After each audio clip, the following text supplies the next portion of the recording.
नमस्कार, राष्ट्रबोध से मैं पवन केसवानी।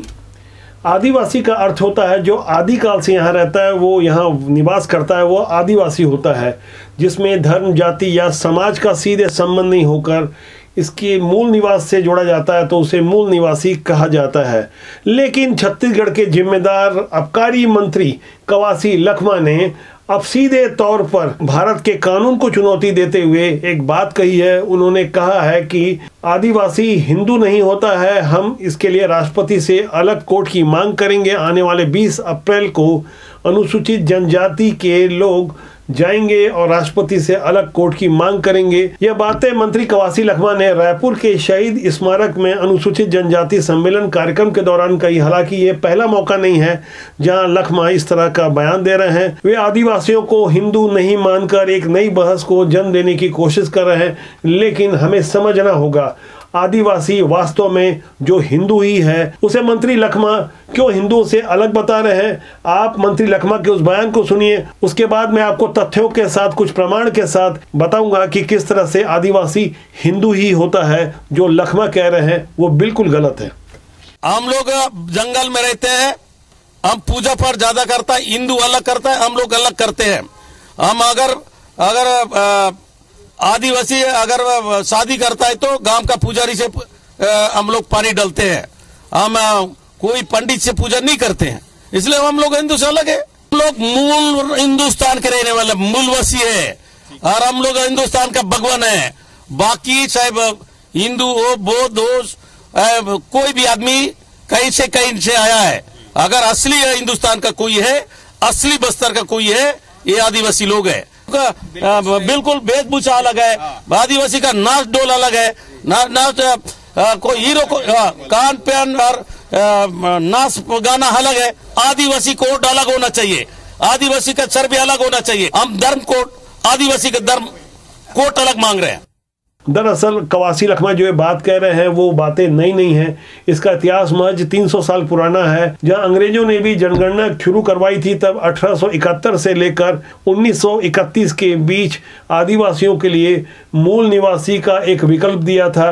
लेकिन आज़ादी के बाद यानी 1947 के बाद से जब भी जनगणना हुई, 1951 में हुई पहली जनगणना, वहाँ यह मूल निवासी शब्द हटा दिया गया। अंग्रेजों की उस पुरानी साजिश और षड्यंत्र को फिर से हवा देने की कोशिश हो रही है। आज हमें समझना होगा कि आदिवासी किस तरह से हिंदू ही है। वास्तव में जनजाति को आदिवासी भी कहा जाता है, आदिवासी को वनवासी से जोड़कर भी देखा जाता है। 400 पीढ़ियों पूर्व वन में सभी भारतीय रहते थे, लेकिन विकास के कारण पहले ग्राम बने, फिर कस्बे और अंत में नगर। यही वनवासी लोग ग्राम, कस्बे और नगर में बसते गए। विज्ञान कहता है कि मानव ने जो भी यह अभूतपूर्व प्रगति की है वह 200 पीढ़ियों के बाद 400 पीढ़ियों के दौरान हुई। उसके पूर्व मानव पशुओं के समान ही जीवन व्यतीत करता था। वेदों में ऐसा कोई प्रमाण नहीं है जो आर्यों, दासों, दस्युओं से नस्लीय भेद प्रदर्शित करता हो। वैज्ञानिक अध्ययनों, वेद शास्त्रों, शिलालेखों, जीवाश्मों, श्रुतियों, पृथ्वी की संरचना विज्ञान, जेनेटिक अध्ययन और डीएनए के संबंधों आदि के आधार पर यह तथ्य सामने आया है कि धरती पर प्रथम जीव की उत्पत्ति गोंडवाना लैंड में हुई थी, जिसे तब पेंजिया कहा जाता था और जो गोंडवाना और लारेशिया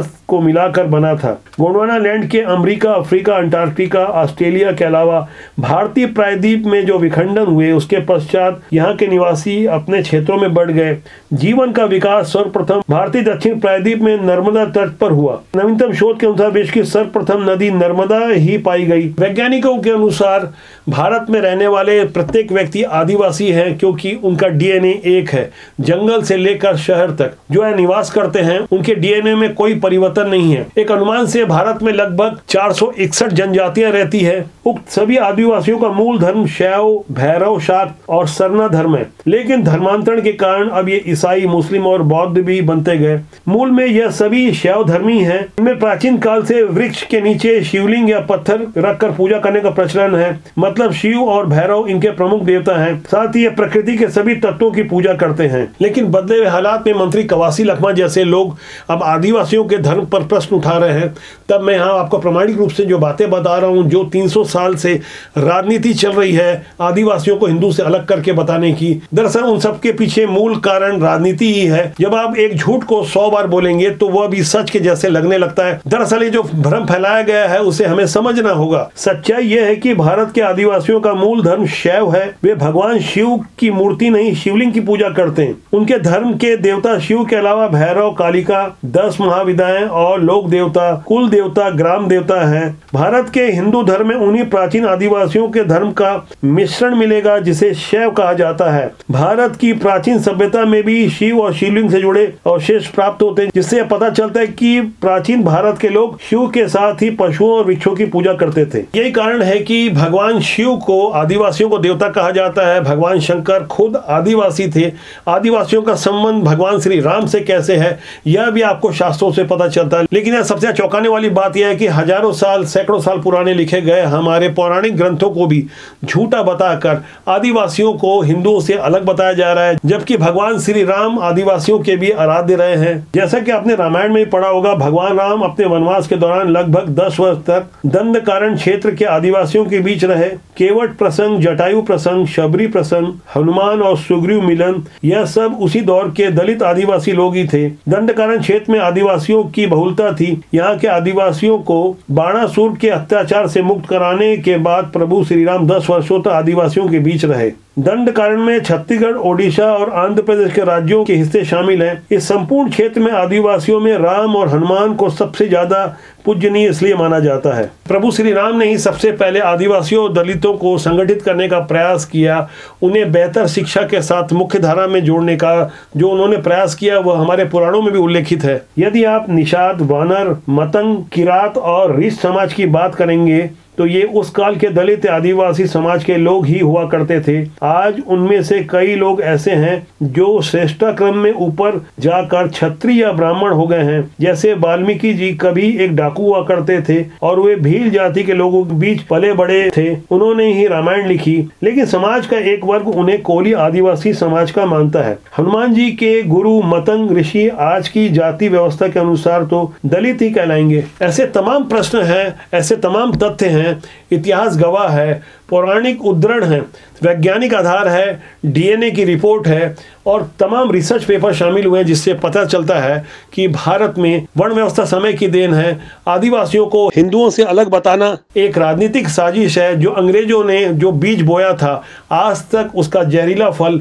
हम देख रहे हैं। किस तरह से राजनीतिक स्वार्थ के कारण कुछ लोग भारत के मूल निवासी यानी आदिवासियों को, भारत का प्रत्येक नागरिक जहाँ आदिवासी माना जाता है क्योंकि सबका डीएनए समान है, यहाँ से बांटने की जो कोशिश हो रही है उस साजिश को समझना होगा, उसके पीछे के राजनीतिक कारणों को समझना होगा। भारत की जागरूक जनता को यह समझना होगा कि आखिर ऐसे कुचक्र को कैसे रोका जाए। जहां पहले भाषा, पंथ और मजहब के नाम पर लोगों को बांटने की कोशिश हो रही थी, अब आदिवासियों को ही हिंदू नहीं बताया जा रहा है। इस तरह की साजिश के बारे में आपकी क्या राय है, कमेंट सेक्शन में जाकर जरूर लिखिएगा। राष्ट्रबोध आपका अपना जिम्मेदार जनमंच है। हम चाहेंगे कि इसे लाइक, शेयर के साथ सब्सक्राइब करना ना भूलें, ताकि आपका और हमारा साथ लंबे समय तक बना रहे और ऐसे ज्वलंत विषयों को हम आपके साथ साझा कर सकें और आपकी राय से कुछ बेहतर प्रस्तुति देते रहें। नमस्कार।